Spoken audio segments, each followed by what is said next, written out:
De humanas foi bom? Ai, que bom. Ai, gente, mas é assim mesmo. Levantar em humanos pra cair em exatas, exatamente. Quem nunca, né?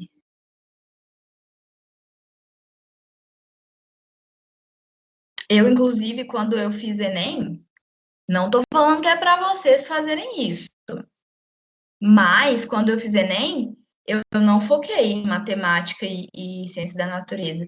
Eu foquei em ser, tipo, excelente no que eu já era boa. Então, eu foquei muito mais nas matérias que eu já era boa, né? Tipo, linguagens e humanas, para eu tirar notão nessas, e menos em matemática e ciências da natureza, porque eu já era, tipo, eu já era um caso perdido, sabe?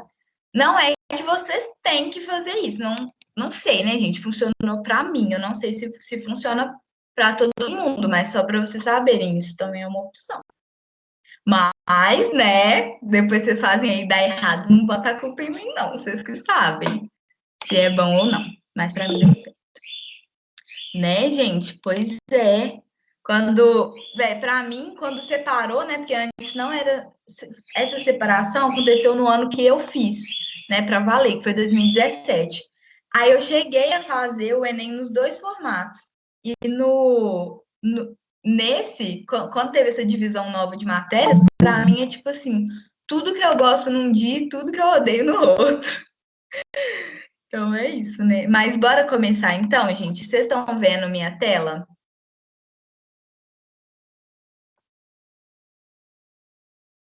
Então, ótimo. Então, bora lá. É, Questão um. Remissão. Tua memória, passo de poesia. Tua poesia, passo dos lugares. Vão se engastando numa coisa fria, a que tu chamas vida e seus pesares. Mas pesares de quê? Perguntaria, se esse travo de angústia nos, nos cantares, seu que dorme na base da elegia, vai correndo e secando pelos ares. E nada resta, mesmo do que escrevas, e te forçou ao exílio das palavras, senão contentamento de escrever. Enquanto o tempo e suas formas breves ou longas, que sutil interpretavas, se evapora no fundo do teu ser. Carlos Drummond de Andrade. Claro Enigma apresenta, por meio do lirismo reflexivo, o posicionamento do escritor perante a sua condição no mundo. Considerando Considerando-o como representativo desse seu aspecto, o poema Remissão A traduz a melancolia e o recolhimento do eu lírico em uma face da sensação de incomunicabilidade com uma realidade indiferente à sua poesia. B. Revela uma perspectiva inconformada, mesclando-a livre da indulgência dos anos anteriores a um novo formalismo estético. C. Propõe como reação do poeta à vulgaridade do mundo uma poética capaz de interferir na realidade pelo viés nostálgico. D. Reflete a visão idealizada do trabalho do poeta e a consciência da perenidade da poesia, resistente à passagem do tempo. Ou realiza a transição do lirismo social para o lirismo metafísico, caracterizado pela adesão ao conforto espiritual e ao escapismo imaginativo. E aí, gente, o que que vocês marcaram? Manda para mim no chat. É legal vocês mandarem, gente, para eu poder saber o que que vocês estavam pensando, sabe? Tipo, para ver quais que estão sendo as dúvidas, qual que está sendo, né? Ou se vocês estão acertando mesmo, aí é ótimo. Essa é uma questão que eu achei bem difícil, porque o poema em si é bem esquisito, né? Inclusive, o nome do livro é Claro Enigma, né? Tô caçando minha prova. Ah, não, mas se você não tiver com a sua prova aí, você pode só mandar o que que você acha que é. Tá todo mundo procurando a prova? Que ninguém mandou ainda?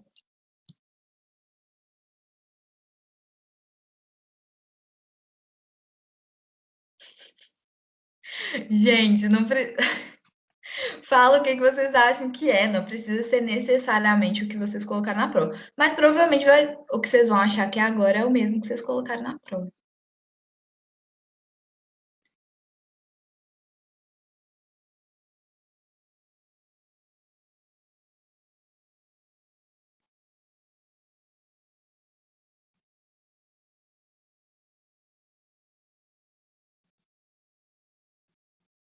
Ah, ok. A Manu falou que acha que é A.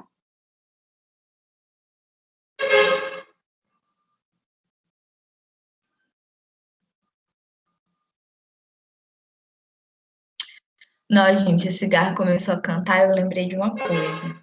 Quando vocês estiverem estudando na UFMG, lá tem muita cigarra mesmo.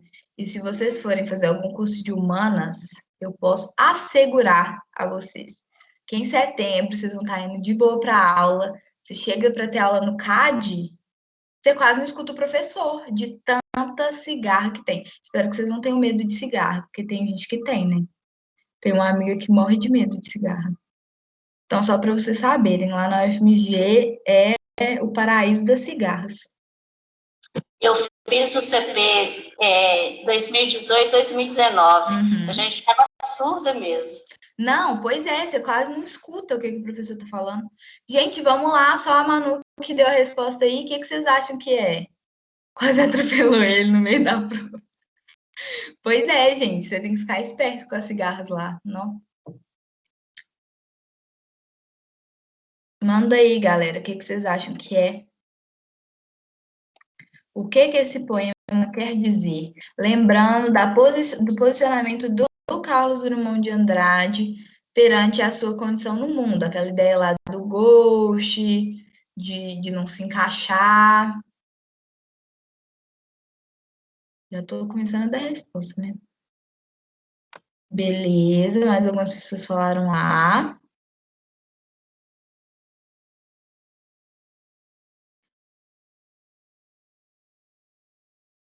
Gente, então é isso mesmo, é letra A, tá bom?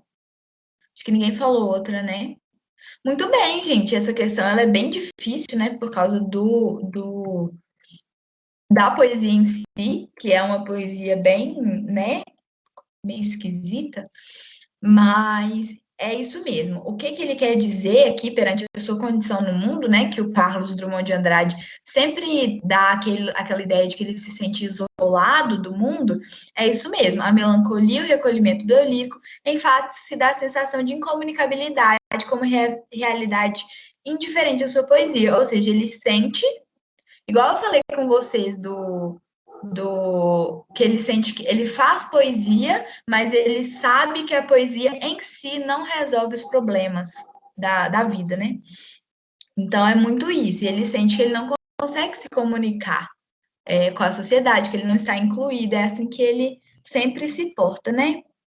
Então é isso mesmo. Letra A. Muito bem, gente. Alguém ficou com alguma dúvida? Tipo, por que não pode ser a.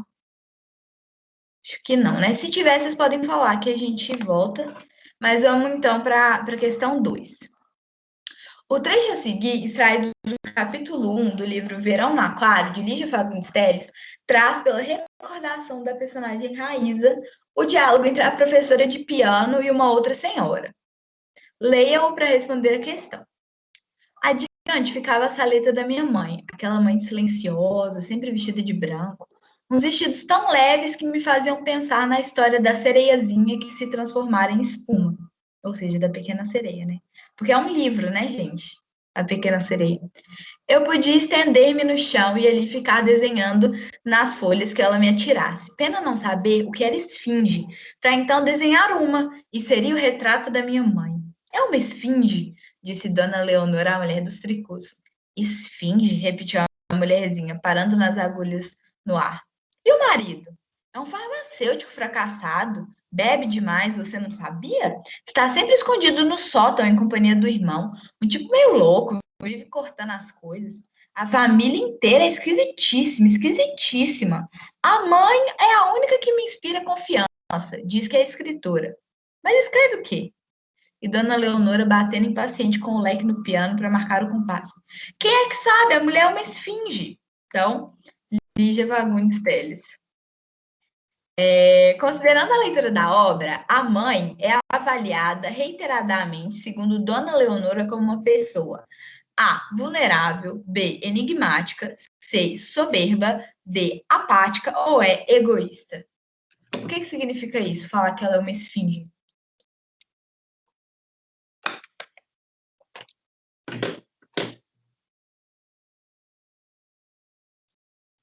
Letra B? Será?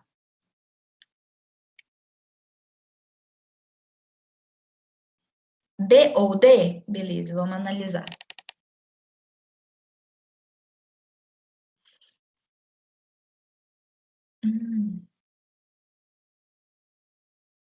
Ok.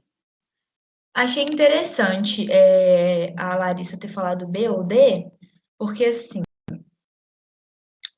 B, porque a principal característica da esfinge é fazer enigmas, né? Lançar enigmas. Decifra-me ou devora-te. Então, é a principal característica. Mas essa do apática faz sentido sim, porque a esfinge, ela também ela também pode falar de uma pessoa apática, mas qual que é a principal característica da esfinge? O enigma. A esfinge está ligada ao enigma o tempo todo. Então, até que faz sentido, mas seria realmente letra B, ok?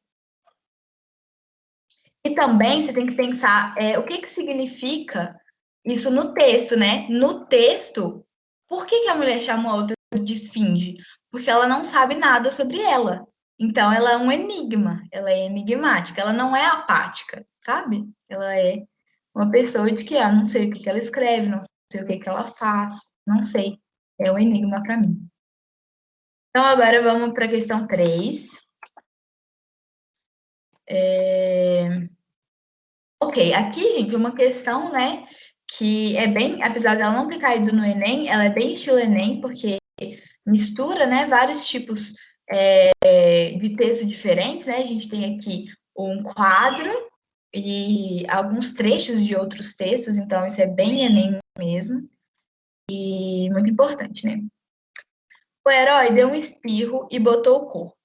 Foi desempenando, crescendo e fortificando, e ficou do tamanho de um homem taludo. Porém, a cabeça, não molhada, ficou para sempre rombuda e com carinho enjoativo de piar. Está lá no Mário de Andrade, não, no Macunaíma do Mário de Andrade, no capítulo 2. As lágrimas, escorregando pelas faces infantis do herói, iam lhe batizar a peitaria cabeluda. Então, ele suspirava, sacudindo a cabecinha. Qual menos, amor primeiro não tem companheiro, não. Então, outro trecho do Macunaíma, né? Então, assim, o que pode ter de conexão entre esses, entre o Macunaíma, né, e o Abaporu, da Tarsila do Amaral? A partir da imagem dos excertos, verifica as afirmações abaixo. O quadro de Tarsila do Amaral usa uma figura nua que pode ser interpretada como mal desenvolvida intelectualmente, cabeça pequena, com destaque para o trabalho braçal, mãos grandes e para a ligação à terra, pés enormes. 2. Os textos de Macunaíma estabelecem um paralelo com a tela de Tarsila do Amaral, uma vez que o herói é apresentado com corpo adulto e cabeça de criança. 3. Tanto o quadro de Tarsila do Amaral quanto os fragmentos de Mário de Andrade confirmam a proposta da primeira geração modernista brasileira de resgatar certos fundamentos do movimento antropofágico, como a idealização do índio. É correto o que se afirma em. Então, vocês têm que escolher aqui. Não tem nenhuma opção que fala que as 3 estão corretas, né? Então, você já pode saber que, com certeza, você vai ter que eliminar pelo menos uma. Então, para vocês, quais são as corretas?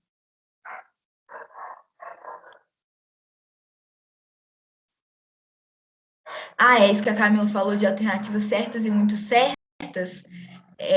Eu acho que ela estava falando do negócio da esfinge, né? Realmente, gente, no Enem tem isso, né? Às vezes você tem que escolher a mais certa, né? Porque todas elas têm alguma, ou mais de uma, poderia ser, se pensar de um jeito, se pensar do outro. Mas aí, como que a gente faz para dibrar a questão e não ser dibrado pela questão? Você vai se ater ao texto. No texto falou que a mãe é apática, que a mãe não liga para os filhos, que a mãe não falou isso, mas falou que ela é um enigma, então a gente vai marcar enigmática, apesar de que a esfinge também pode ser apática. Nossa, gente, que calor, né? Podia chover. Tô doida que caiu uma chuvinha. Então, algumas pessoas falaram D, né? Uma pessoa falou A. E se vocês mandam 1 e 2, para mim fica mais difícil de saber qual que vocês estão marcando. Peraí, 1 e 2. 1 e 2 é letra D também, né? Gente, então quem marcou letra D tá correto. É isso mesmo. A 1 e a 2 estão completamente corretas. E a 3 está correta até a última partezinha. Fala assim, tanto o quadro de Tarsila do Amaral, nananã, confirmam a proposta da primeira geração modernista. Os dois são da primeira geração modernista, aquela geração de 20? São. Resgatar certos fundamentos do movimento antropofágico, tá certo? Tá. Como a idealização do índio. Quê? Que vai fazer a idealização do índio, gente? É o modernismo ou é o romantismo? Gente, o romantismo e o modernismo, os dois são movimentos que têm 3 fases e são muito importantes, caem bastante no Enem, os dois. Só que quem vai idealizar o índio, a figura do indígena, com obras como Iracema e o Guarani, vai ser a primeira geração do romantismo, não do modernismo. Então, gente, é tipo uma pegadinha, né? Porque o negócio tem um texto desse tamanho certo e só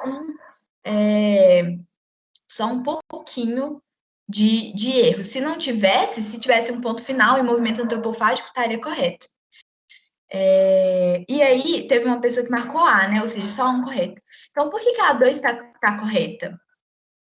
Porque, sim, da mesma forma que na obra o Abaporu ele tem a cabeça pequena e o corpo grande, o Macunaíma também ficou assim, porque ele ficou com o corpo de adulto e cabeça de criança.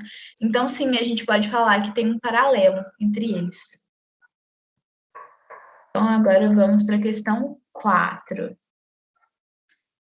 Gente, quem estiver anotando o gabarito aí, ó, 1A, 2B, 3D, ok? 4. Amar e não saber, não ter coragem para dizer que é amor quem nós sentimos. Temer pelo que olhos profanos nos devassem, que o templo onde a melhor porção da vida se concentra, onde há vários recatamos essa fonte de amor, estes tesouros inesgotáveis de ilusões floridas. Sentir sem que se veja a quem se adora, compreender sem lhe ouvir seus pensamentos, segui-la sem poder fitar seus olhos, amá-la sem ousar dizer que a amamos, e temendo roçar os seus vestidos, arder por afogá-la em 1000 abraços. Isso é amor, e desse amor se morre. Gonçalves Dias, gente. O Gonçalves Dias, ele é mais conhecido pelo Minha Terra Tem Palmeiras, Onde Canto Sabiá e tal, mas ele também escreveu outras coisas, né? Inclusive esse poema aí que tá muito mais para a segunda geração do romantismo do que para a primeira, né?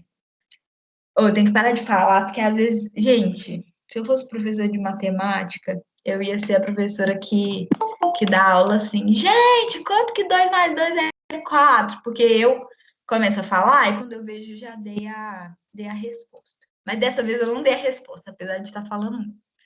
Nesse fragmento, Gonçalves Dias evidencia o regresso a uma concepção trovadoresca do ofício poético. Então, o que você tem que achar aqui? O que isso aqui tem a ver com o trovadorismo?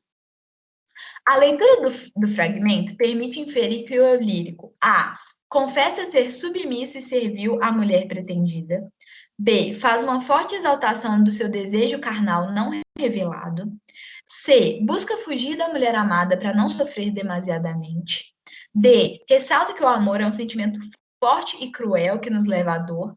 Ou evidencia o perigo de amar sem ser amado, pois isso nos leva ao sofrimento. E aí, o que do trovadorismo a gente pode ver nesse trecho?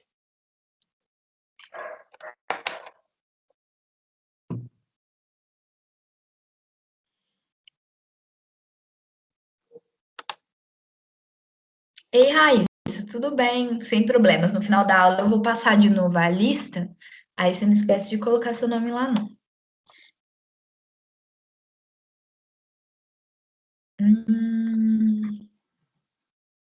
Ok, gente, letra A. Não é, não. todas as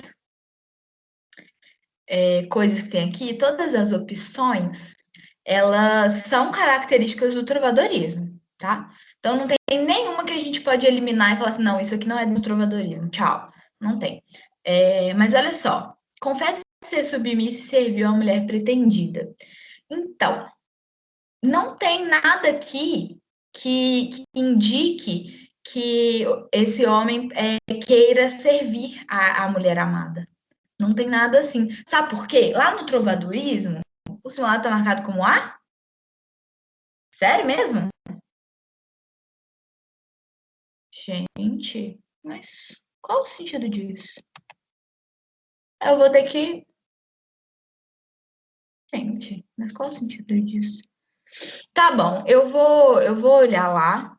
Mas por que que eu não acredito que a A seria correta? Eu vou ter que tentar conferir no gabarito da prova, dessa prova. Porque ele não fala que quer servir ela.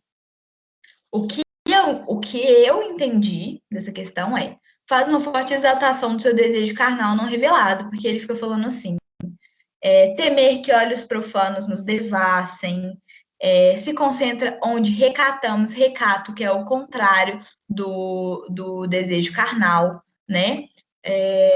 Porque no trovadorismo, eles às vezes falam, tipo assim, igual aquele que eu trouxe para vocês, que ele fala assim que se apaixonou pela mulher porque viu ela sem manto. Então é isso, é tipo assim, ele não vai falar explicitamente. É uma coisa implícita, é uma coisa né, que ele é o desejo não revelado. Então ele não vai falar assim, na lata, mas ele vai, tipo, florear aí. Eu não consigo ver, gente, aonde que nesse poema ele está se oferecendo para servir a mulher. Porque no trovadorismo, quando eles se oferecem para servir a mulher, eles falam literalmente, minha senhora, como é que é? Senhora da pele branca e faces rosadas, e se colocam como um servo mesmo, tipo assim, pode mandar que eu vou fazer tudo que você quiser. E nesse trecho, nesse poema, eu não vejo isso em nenhum lugar. Então, gente, eu vou conferir sim para vocês, porque para mim é B. Mas eu vou olhar no gabarito da prova em si para ver se eu consigo achar isso, tá bom? Ok. Então, agora a questão 5. De ponta a ponta é tudo praia, muito chão e muito formosa. Nela, até agora, não podemos saber que haja ouro nem prata. Porém, a terra em si é de muitos bons ares, assim frios e temperados. Águas são muitas, infindas, em tal maneira graciosa, que querendo-a aproveitar, dá-se nela tudo por bem das águas que tem. Porém, o melhor fruto que dela se pode tirar, me parece, será salvar essa gente. E essa deve ser a principal semente que Vossa Alteza em ela deve lançar. Pode-se afirmar que o trecho acima integra o período chamado arcadismo. Né? Eu acho que eu tentei falar e arcadismo ao mesmo tempo. Arcadismo, pois a valorização do homem e da natureza nacional. B, romantismo, porque o eu lírico se identifica com a terra brasileira. C, modernismo, porque enfatiza a terra nova e o aborígene brasileiro. D, quinhentismo, pois apresenta a visão do colonizador europeu diante da nova terra. Ou realismo, pois analisa a natureza brasileira e o homem nativo de acordo com o determinismo.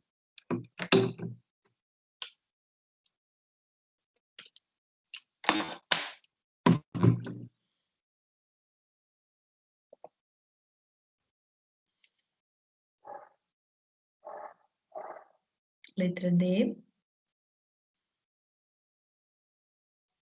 Então, gente, isso era fácil, né? Quinhentismo. Aqui temos a Carta do Descobrimento, né? Que é um documento super famoso. E é realmente o quinhentismo, né? Tá mostrando a nova terra pro rei de Portugal.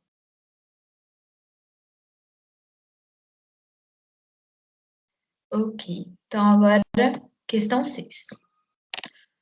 Para que queres tu mais instantes de vida? Para devorar e seres devorado depois? Não estás farto do espetáculo e da luta? Conheces de sobejo tudo o que eu te deparei, menos torpe ou menos aflitivo. O alvor do dia, a melancolia da tarde, a quietação da noite, os aspectos da terra, o sono, enfim, o maior benefício das minhas mãos. Que mais queres tu, sublime idiota? Aí, esse trecho é do Memórias Póstumas de Brás Cubas, Machado de Assis. Lembra, gente, é sempre importante ler as letrinhas pequenas. A obra de Machado de Assis traz aventura, emoção e suspense. Mas tudo isso diluído em duas prioridades. Então, vamos lá, Machado de Assis, realismo. A análise psicológica e a especulação filosófica acerca da condição humana. B, a crítica social e o forte misticismo. C, a valorização do presente e a idealização do ser humano. D, a zoomorfização e a preferência pela exploração de casos anormais. Ou é o predomínio dos instintos e o forte cientificismo.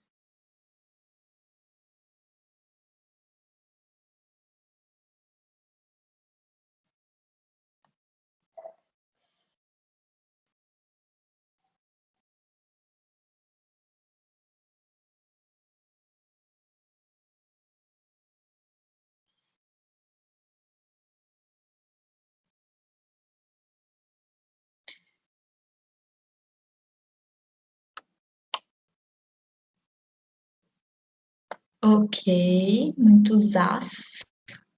E é isso mesmo, gente. A análise psicológica e especulação filosófica acerca da condição humana, né? Isso é uma coisa que o realismo trabalha muito, né? É isso, né? Os outros ninguém marcou outra opção, né? Então, é isso aí. Crítica social é uma coisa que entraria aqui no realismo, mas forte misticismo jamais, não tem a ver com esse movimento. Valorização do presente e idealização do ser humano também não tem. Idealização do ser humano jamais, porque o realismo, né, gosta de mostrar, na verdade, o pior das pessoas. Zoomorfização, no naturalismo a gente vê isso. Zoomorfização, que é tipo assim, as pessoas serem retratadas como animais. Né? Tipo, pessoas serem controladas pelo instinto, controladas pelos sentimentos e tal. E isso tem no naturalismo, lá no Cortiço, a gente vai ver isso. E o naturalismo anda junto com o realismo, né? Mas na obra do Machado de Assis a gente não vê isso. Não, se bem que tem sim zoomorfização no negócio do Machado de Assis, na obra dele, porque tem um amigo do Brás Cubas que ele fica louco, e aí ele fica igual a um animal. Tem esse caso. Mas é bem mais forte no Cortiço. E preferência pela exploração de casos anormais, não. Predomínio dos instintos, isso vai ser forte no naturalismo, e o forte cientificismo também. Acaba que predomínio dos instintos e forte cientificismo meio que é um o contrário do outro, né? Então não poderia andar junto. Então agora vamos para a questão 7. Leia o poema de Tomás Antônio Gonzaga, transcrito a seguir. E marque a alternativa que aponta 3 características do arcadismo brasileiro que nele podem ser observadas. Lira 1. Eu, Marília, não sou algum vaqueiro que viva de guardar gado alheio gado, desculpa, de tosco trato, de expressões grosseiro, dos frios gelos e dos sóis queimado. Tenho o próprio casal e nele assisto. Dá-me vinho, legume, fruta, azeite. Das brancas ovelhinhas tiro leite, e mais as finas lãs de que me visto. Graças, Marília Bela, graças à minha estrela. Então, quais são 3 características do arcadismo que a gente pode ver aí? A. Vulgarização da figura da mulher, medievalismo, egocentrismo. B. Denúncia social, exaltação da vida no campo, temas urbanos. C. Exaltação da vida no campo, linguagem simples, pastoralismo. D. Temas urbanos, linguagem simples, medievalismo. Egocentrismo, pastoralismo e denúncia social. Quais são as 3 características do arcadismo que a gente vê nesse trecho de Marília de Dirceu?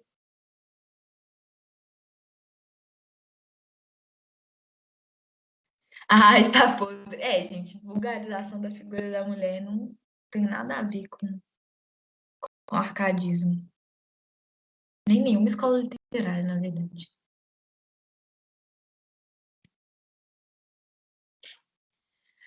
Ok, gente, então vocês estão marcando letra C, né? E é isso mesmo, exaltação da vida no campo, linguagem simples e pastoralismo, tá? Aqui no B, por exemplo, tem denúncia social, exaltação da vida no campo, temas urbanos. Exaltação na vida do campo tá certo, mas denúncia social não. Não nessa parte, o Tomás Antônio Gonzaga, ele vai criticar muito a sociedade, mas não nessa obra, não nesse trecho. Aliás, Tomás Antônio de Gonzaga e tem mais um cara. Os dois criticavam muito, eles escreveram as cartas chilenas, e aí sim, tem muita crítica social, mas na obra Marília de Dirceu, não. Vida no campo. Então, a vida no campo é uma característica do arcadismo. Temas urbanos jamais, porque eles odeiam a cidade. Eles tudo moram na cidade, mas quando eles vão escrever, eles falam que eles odeiam a cidade. Então, temas urbanos, de medievalismo, eu nem sei o que é isso. Eu acho que isso nem é característica de nada. Eu não consigo pensar uma escola literária que tem como característica medievalismo. Então, enfim, né? Vamos lá para a questão 8. Gente, então era C mesmo. A carroça sem cavalo. Esse caiu no Enem digital, né? Ou seja, foi ano passado. Conta-se que em noites frias de inverno descia um forte nevoeiro trazido pelo mar. E nessa noite ouviam-se muitos barulhos estranhos. Os moradores da cidade de São Francisco, que é a cidade mais antiga de Santa Catarina, eram acordados de madrugada com um barulho perturbador. Ao abrirem a janela de casa, os moradores assustavam-se com a cena. Viam uma carroça andando sem cavalo e sem ninguém puxando. Andava sozinha. Na carroça havia objetos barulhentos, como panelas, bules, inclusive alguns objetos amarrados do lado de fora da carroça. O medo dominou a pequena cidade. Conta-se ainda que um carroceiro cortou coices pelo seu cavalo por maltratar o animal. Nas noites de manifestação da assombração, a carroça saía de um nevoeiro, assustava a população e, depois de um tempo, voltava a desaparecer no nevoeiro. Então, temos aqui um conto, né? Um trecho, né? De um conto. Considerando-se que os diversos gêneros que circulam na sociedade cumprem uma função social específica, esse texto tem por função. Então, né, gêneros textuais, eles têm alguma função, né? Eles servem para alguma coisa. Então, esse tipo de texto, né? Esse gênero textual, ele serve para A, abordar histórias reais, B, informar acontecimentos, C, questionar crenças populares, D, narrar histórias do imaginário social, ou E, situar fatos de interesse da sociedade.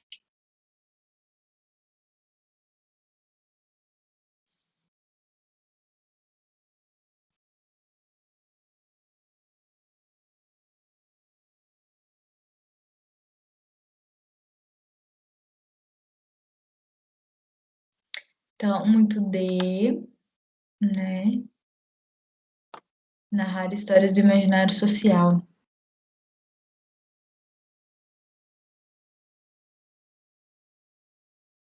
Não, essa era a minha.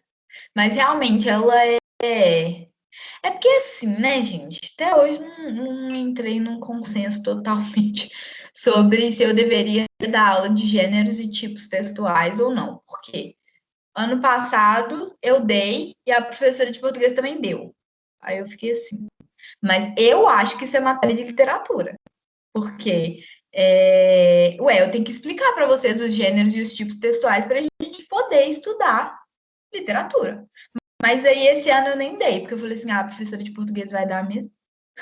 Então, eu penso em passar no final, sabe, Gui? Porque aí ficaria pelo menos mais distante de quem eu vou passar. A minha aula de gênero de textuais é uma legal. Eu acho, né? Aí às vezes vocês não gostam. Pois é, depois que acabar as escolas literárias, a gente vai estudar figuras de linguagem, que é muito legal, eu adoro. Figuras de linguagem, aí tem várias divisões. E qual que é o outro? Funções da linguagem, que cai bastante no Enem. E a gente pode estudar também tipos e gêneros textuais. Gente, então vocês estão certos. Esse gênero textual serve para narrar histórias do imaginário social. Beleza, próximo, questão 10, né? Leia o trecho do poema Acrobata da Dor, do poeta Cruz de Souza, para responder a questão. Gargalha, ri, num riso de tormenta, como um palhaço que, desengonçado, nervoso, ri num riso absurdo, inflado de uma ironia e de uma dor violenta. Da gargalhada atroz, sanguinolenta, agita os guizos e, convulsionando, salta gavroche, salta clown, varado pelo estretor dessa agonia lenta. Parent bis, e um bis não se despreza. Vamos, retesa os músculos, retesa nessas macabras piruetas de aço. E, embora caia sobre o chão, fremente, afogado em teu sangue estuoso e quente, ri, coração, tristíssimo palhaço. Então, aqui a gente tem, né, uma pequeno glossário, né? Gavroche é menino, clown é palhaço, estretor, respiração ruidosa dos moribundos. Retesar, que é tornar tenso, esticar, e estuoso, que significa ardente. Então, gente, o tom predominante desse soneto é descontração, apatia, angústia, entusiasmo ou comicidade. Eu falei que era questão 10, mas não é não, né? É a 9. Será que eu coloquei? Ah, não. Coloquei só 10 questões, que eu tava vendo 2 aqui. Falei, meu Deus, será que eu coloquei 11 questões em vez de 10?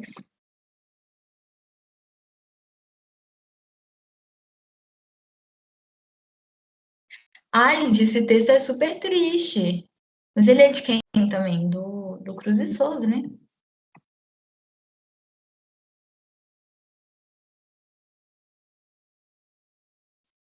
Gente, vocês marcaram comicidade, não, né?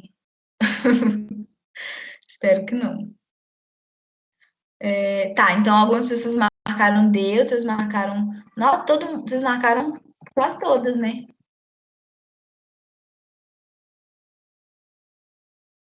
Então vamos lá, um por um. Descontração, esse ninguém marcou, né? Mas porque também não tem nada a ver.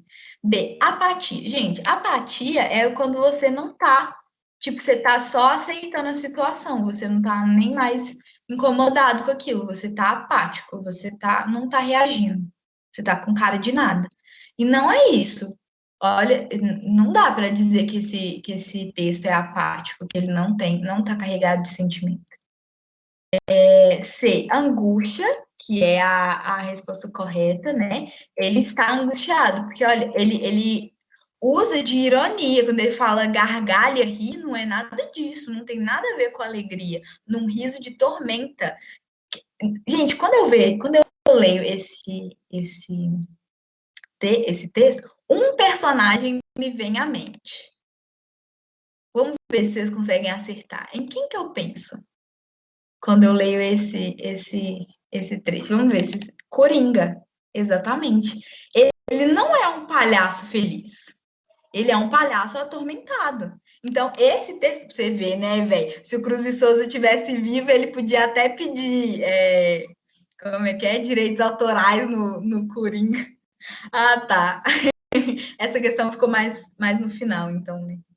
Então, exatamente, gente, o que vocês têm que pensar que é no Coringa, é o palhaço atormentado, não tem nada. Aquele sorriso do Coringa, ele não é um sorriso feliz, ele é um sorriso bizarro, macabro. Então, é isso que ele está falando, né? Vamos dizer assim, quem está fazendo o Cruz e Souza de palhaço é a vida, né? Então, a angústia dele que a gente pode ver. Entusiasmo, não, gente. Ele não está nada feliz com essa situação. E comicidade também não tem, né, gente? Só porque fala palhaço não quer dizer que é engraçado. E também, quando a gente lê, a gente não acha graça. A gente fica, meu Deus. Último, mas não menos importante. Questão 10. O grande patrimônio que temos é a memória. A memória guarda o que vivemos e o que sonhamos. E a literatura é esse espaço onde o que sonhamos encontra o diálogo. Com a literatura, esse mundo sonhado consegue falar. O texto literário é um texto que também dá voz ao leitor. Quando escrevo, por exemplo, A Casa é Bonita, coloco um ponto final.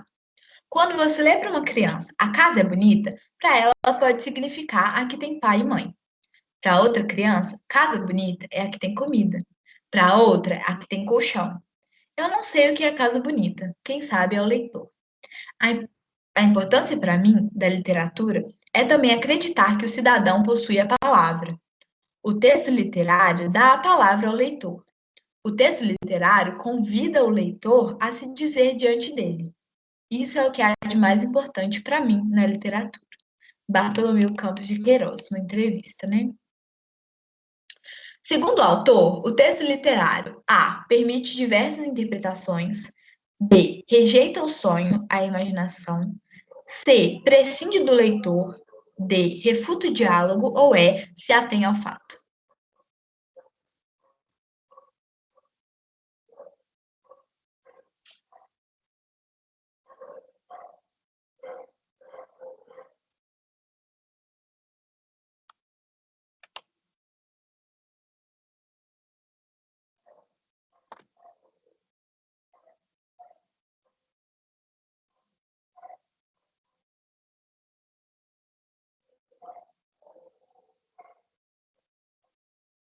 E aí, gente?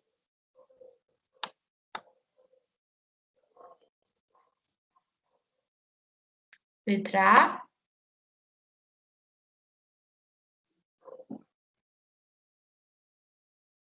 Gente, é isso mesmo. Letra A, tá bom? Muito bem, gostei de. Gente, vocês foram muito bem. Tô feliz, de verdade. Que ótimo, graças a Deus. Tô vendo que vocês, assim, pelo menos quem mandou aqui, eu vi que acertou a maioria, né? Então, muito legal. E sim, é o que diz o texto: diz que o autor pode escrever A Casa é Bonita, mas é você que na sua mente vai pensar o que é uma casa bonita, né? O, o parque estava cheio de árvores. É você que vai imaginar se tá no. Aqui a gente não tem isso, né? Se tá no outono, se tá na primavera, é você que vai imaginar o parque. Então é isso mesmo. Uma outra que poderia dar margem para interpretação é prescinde do leitor, né? Porque fica parecendo que o leitor, ele que depende do leitor, mas não é isso que ele está falando, né? Prescinde do leitor, mas não é o leitor que produz o texto, não é o leitor que é a fonte do texto, né? Não faz sentido falar isso. Gente, então essa foi a correção, essa foi a aula de hoje. Gostei de ver demais que vocês foram bem no simulado. E vou passar de novo aqui a lista, para quem não colocou o nome, coloca aí. Deixa eu parar de compartilhar a tela, né? Que agora não tá precisando mais. Então, é isso, gente. Vocês gostam de corrigir simulado, então, né? E essa semana tem mais simulado, né? Porque nunca é demais, parece.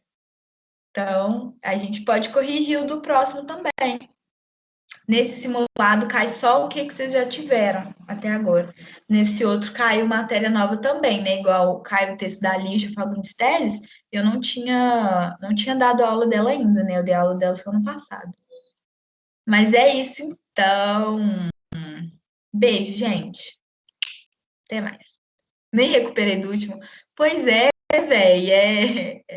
Ainda mais com. Mas vocês não. Ah, não, vocês fazem sim nos 2 finais de semana, né? Para vocês que tem que fazer isso tudo todo mês, é bem puxado mesmo, né? Mas é isso. Tchau, gente. Beijão. Vou finalizar aqui, tá? Tchau.